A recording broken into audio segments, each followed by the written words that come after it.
रात्रि का अंतिम प्रहर था। धरती पर चंद्रमा की जगह अंधकार का सागर पसरा हुआ था। चारों दिशाओं में हवा नहीं बह रही थी, मानो प्रकृति स्वयं प्रतीक्षा में थी। आकाश मौन था, नदियां रुकी हुई थीं, वृक्ष न झूम रहे थे, क्योंकि आज वो रात थी जब माँ कालरात्रि अपना अंतिम वरदान देने वाली थीं। काल का मौन। जहाँ कभी वेतसनाथ ध्यानस्थ बैठा करता था, वहाँ अब सिर्फ राख का चक्र था। पर उस राख के बीच अचानक एक कंपन हुआ और उस राख से एक काली ज्योति उठी, जो प्रकाश नहीं देती थी, बल्कि प्रकाश को निगलती थी। उसी ज्योति के भीतर से माँ कालरात्रि का स्वरूप प्रकट हुआ। वो शांत थीं, पर उनकी आंखों में पूरा ब्रह्मांड घूम रहा था। उनकी जिह्वा पर अग्नि नहीं, बल्कि करुणा थी। वो बोली, समय अपने अंत की ओर बढ़ चुका है। मानव अब भय से नहीं, अभिमान से ग्रस्त है। वो मुझे अब भी अंधकार समझता है, पर वो नहीं जानता कि अंधकार ही सृष्टि की पहली कोख है।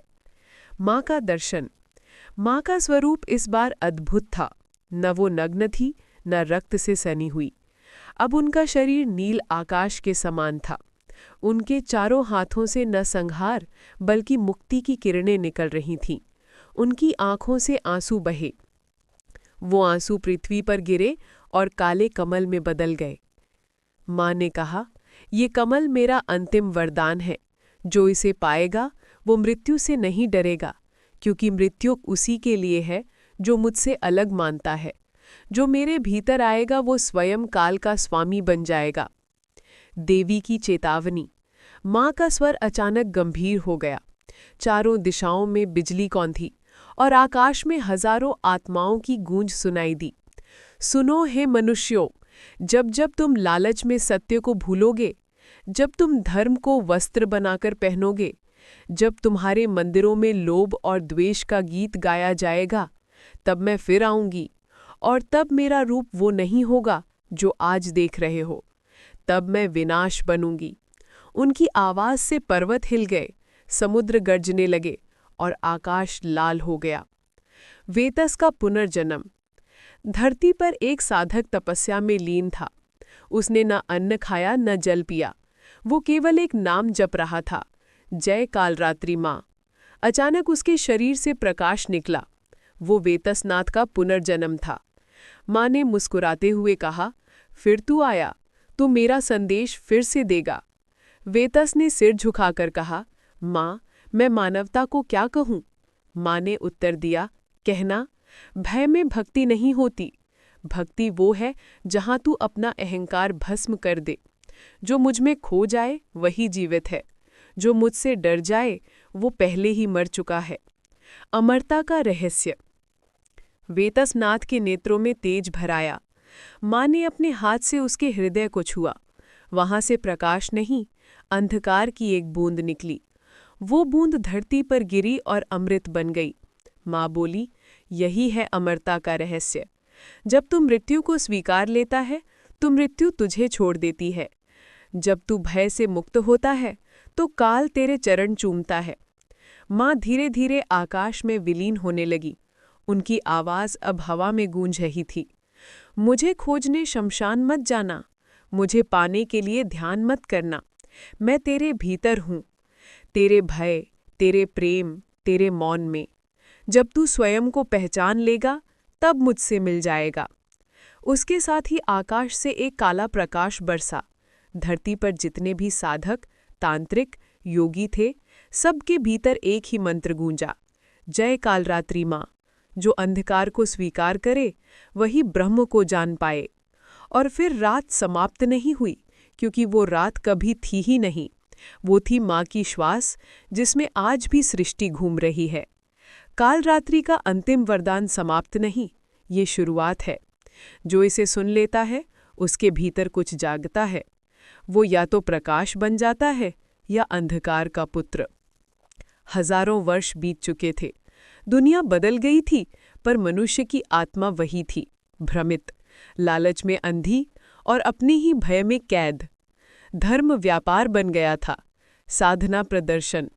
भक्ति अब शब्द रह गई थी और सच्चा मौन लुप्त। तभी एक रात आकाश के मध्य में एक काली रेखा उभरी।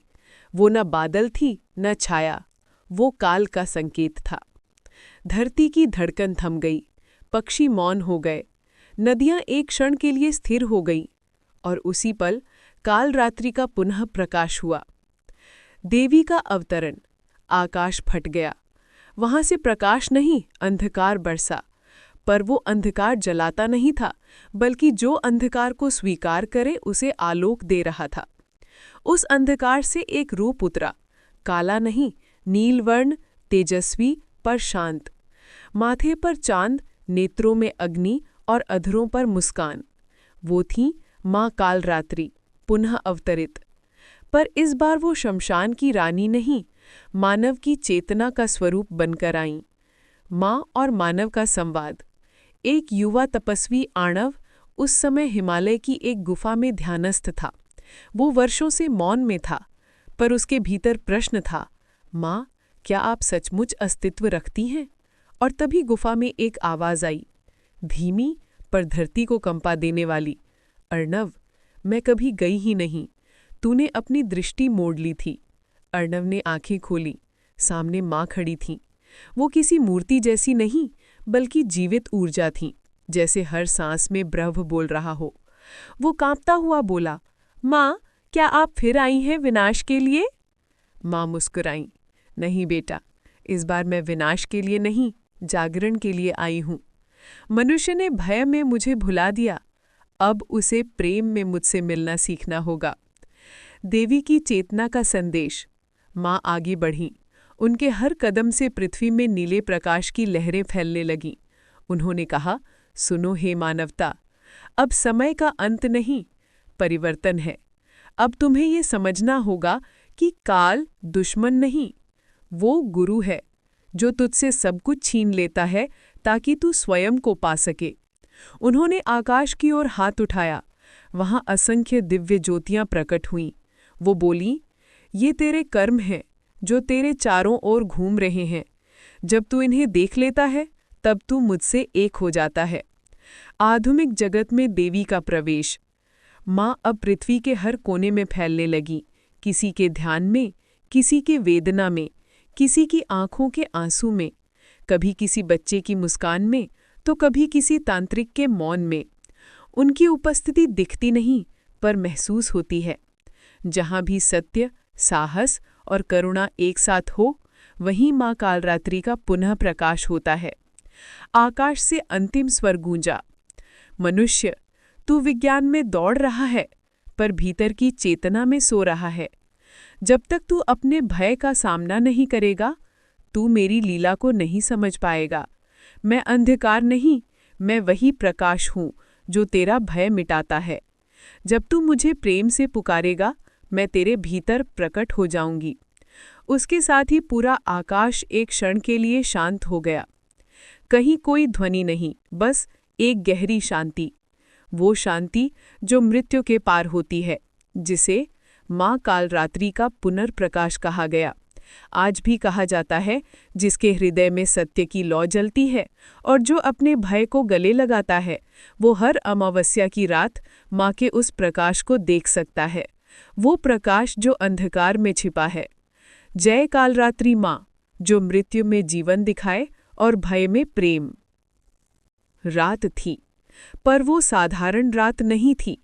वो थी महामौन की रात्रि, जब धरती की हर धड़कन थम जाती है।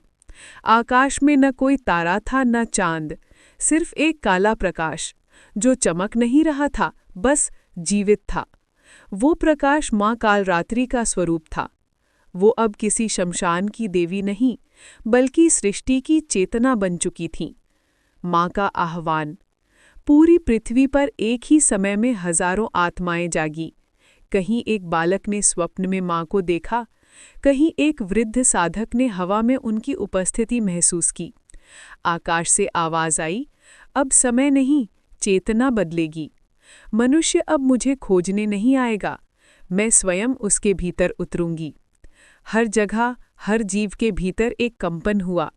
वो कंपन इतना सूक्ष्म था कि कोई सुन नहीं सकता था, पर उसकी गूंज पूरे ब्रह्मांड में फैल गई। मानव और देवी का संवाद। वाराणसी के प्राचीन घाट पर, जहां गंगा नित्य बहती है, वहां एक युवक ध्यान में लीन था। उसका नाम था आर्यन, एक सामान्य मानव, पर हृदय में गहरा प्रश्न लिए। यदि देवी सर्वत्र है, तो वो मेरे भीतर क्यों नहीं दिखती? और तभी गंगा का जल थरथराया, हवा में राख की सुगंध फैली, और वो स्वर सुनाई दिया जिसे युगों से साधक तरसते थे। आर्यन, मैं तेरे भीतर हूँ, तू बाहर खोजता है, पर तेरी आत्मा मेरा मंदिर है। आर्यन कांप उठा। उसने हाथ जोड़कर कहा, माँ, यदि आप भीतर हैं तो मानव आपको क्यों नहीं पहचानता? माँ ने उत्तर दिया, क्योंकि मनुष्य देखता है भय को, सत्य को नहीं। वो चाहता है चमत्कार, पर नहीं चाहता मौन। और मैं मौन में बसती हूँ, शब्दों में नहीं।